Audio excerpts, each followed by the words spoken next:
KAI KF-21 โบลาแมร์หรือโครงการ KFX เป็นโครงการเครื่องบินรบที่นำโดยเกาหลีใต้โดยมีเป้าหมายในการผลิตเครื่องบินรบหลายบทบาทขั้นสูงสำหรับกองทัพอากาศเกาหลีใต้และอินโดนีเซียโดยมีขีดความสามารถในการล่องหนได้ดีกว่าเครื่องบินรบในยุคที่ 4แต่ไม่สามารถบรรทุกอาวุธภายในลำตัวได้แต่อย่างไรก็ตามในอนาคตอาจมีการพัฒนาเพิ่มเติมมาภายหลังโปรแกรมนี้นำโดยเกาหลีใต้ซึ่งถือหุ้น 60% ของโครงการ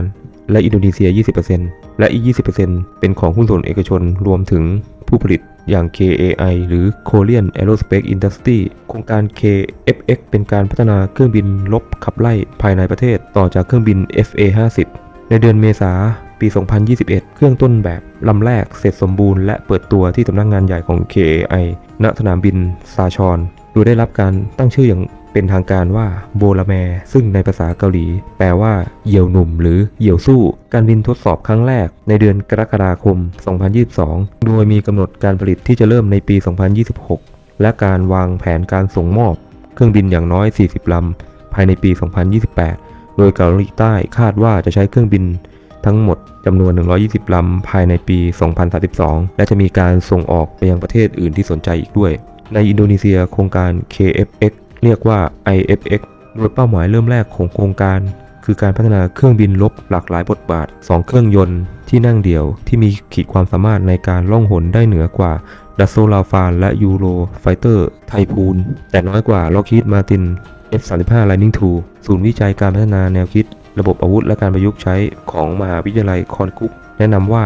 KFX ควรจะเหนือกว่า F-16 Fighting Falcon โดยมีระยะการรบที่กว้างกว่า 50%อายุการใช้งานของลำตัวที่ยาวนานขึ้น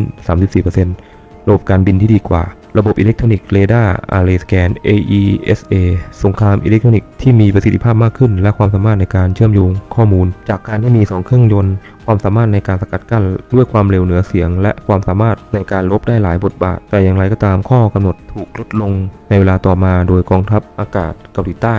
ให้เป็นเครื่องบินรบในยุคที่ 4.5 ที่มีขีดความสามารถในการล่องหนอย่างจำกัดโดยเกาหลีใต้มีเทคโนโลยีที่จำเป็นในการผลิตถึง 65% ในการผลิต KF-21 และได้แสวงหาความร่วมมือจากประเทศอื่นๆเพื่ออำนวยความสะดวกในการถ่ายทอดเทคโนโลยีในการผลิตโดยมีแนวคิดที่2หลักสำหรับ KFX คือ KFX C103 ซึ่งมีลักษณะคล้ายกับ F-35 และ KFX C203 ซึ่งมีลักษณะคล้ายกับเครื่องบินของยุโรปที่มีปีกขนาดอยู่ด้านหน้าการออกแบบที่เลือกจะขึ้นอยู่ว่าจะมีการบรรลุข้อตกลงการพัฒนากับสหรัฐหรือพันธมิตรในยุโรปเมื่อทีมพัฒนาเริ่มออกแบบ KFX ในเดือนธันวาคม 2015 การวิจัยและการออกแบบได้ดำเนินการตามข้อกำหนดค่าแบบ KFX C103 เมื่อได้รับแบบพื้นฐานดังกล่าวแล้วทีมพัฒนาได้สร้างแบบจำลองทดลองของ C105 และเริ่มทดลองในอุโมงค์ลมกับ C107 ที่ออกแบบใหม่ซึ่งเพิ่มขนาดของเครื่องบินและการเพิ่มระยะการบินรวมถึงการบรรทุกน้ำหนักหลังจากทำการทดสอบได้ประมาณ 2 ปีในปี 2018 KFX C109 ที่นำเสนอโดย KAI ได้รับการตัดสินใจให้เป็นเครื่องต้นแบบของ KFXล็อกฮีดมาร์ตินตกลงที่จะถ่ายโอนเทคโนโลยีของ F-35 แต่อย่างไรก็ตามรัฐบาลสหรัฐได้ปิดกั้นการถ่ายโอนเทคโนโลยีที่สำคัญบางอย่างได้แก่เรดาร์ AESA การค้นหาและการติดตามอินฟราเรด IRST พอร์ตกำหนดเป้าหมายด้วยแสงไฟฟ้า EOTGP และเทคโนโลยีแจมเมอร์เกาหลีใต้จึงต้องพัฒนาเทคโนโลยีเหล่านี้ภายในประเทศการออกแบบเบื้องต้นเสร็จสิ้นในเดือนมิถุนายน 2019 และได้มีการทดสอบและยืนยันว่า KFX เพียงพอต่อข้อกำหนดของกองทัพอากาศสาธารณรัฐเกาหลีหรือ ROKF ข้อมูลเฉพาะนักบินจำนวน1นายหรือ2นายความยาว 16.9 เมตรช่วงปีก 11.2 เมตรความสูง 4.7 เมตรพื้นที่ปีก46.5 ตารางเมตรน้ำหนักเปล่า 11,800 กิโลกรัมน้ำหนักรวม 17,200 กิโลกรัมน้ำหนักบินขึ้นสูงสุด 25,600 กิโลกรัมความจุถังเชื้อเพลิงภายใน 6,000 กิโลกรัมน้ำหนักบรรทุก 7,700 กิโลกรัมเครื่องยนต์2เครื่องยนต์โดยใช้เครื่องยนต์ General Electric F414 GE 400K ผลิตภายใต้ใบอนุญาตโดย Hanwha Aerospace Turbofan ความเร็วสูงสุด 2,200 กิโลเมตรต่อชั่วโมงหรือที่ Mach 1.8 ระยะทำการรบ 1,000 กิโลเมตรระยะการบินไกลสุด 2,900 กิโลเมตร ระบบอาวุธใช้ของยุโรปและของสหรัฐอเมริกาซึ่งมีพื้นฐานมาจาก FA-50 โดยอินโดนีเซียได้มีปัญหาในโครงการ KFX หรือ KF-21 เนื่องจากมีปัญหาด้านงบประมาณในช่วงโควิด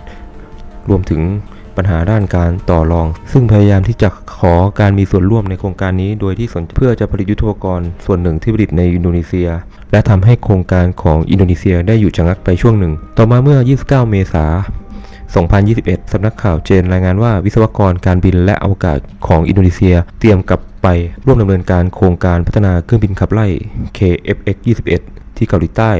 หลังจากที่ก่อนหน้านี้ได้เดินทางกลับเนื่องจากโรคระบาดของเชื้อโควิด -19 เมื่อเดือนมีนาคม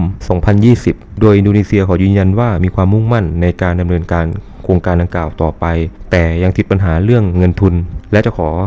ชำระส่วนที่ค้างอยู่ภายใต้ข้อตกลงรัฐบาลอินโดนีเซียและรัฐบาลเกาหลีใต้และบริษัท Korean Aerospace Industry หรือ KAI ของเกาหลีใต้ซึ่งตกลงจะสนับสนุนค่าใช้จ่าย20%สำหรับรัฐบาลอินโดนีเซีย60%สำหรับรัฐบาลเกาหลีใต้และ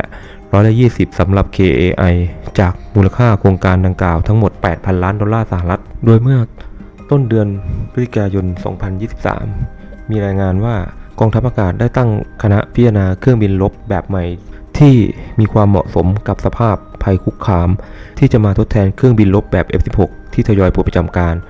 โดยยังไม่ได้มีการระบุว่าต้องเป็นเครื่องบินแบบใดแต่คาดว่ามี3รุ่นที่มีความเป็นไปได้แก่เครื่องบินรบแบบ F-16 Block 70และเครื่องบินรบแบบยา39 Gripen EF และ KAI KF-21 Bollmer ซึ่งทางเกาหลีใต้ก็มีความมั่นใจเนื่องจากเคยขายเครื่องบินขับไล่เบาแบบ T-50TS ให้ไทยมาแล้วจำนวน14เครื่องโดยคาดว่าจะมีราคาราว$80 ล้านแต่ทั้งนี้ก็ต้องจับตาดูต่อไปว่าทางสหรัฐและสวีเดนจะมีข้อเสนอแบบใดที่น่าสนใจให้แก่กองทัพอากาศไทย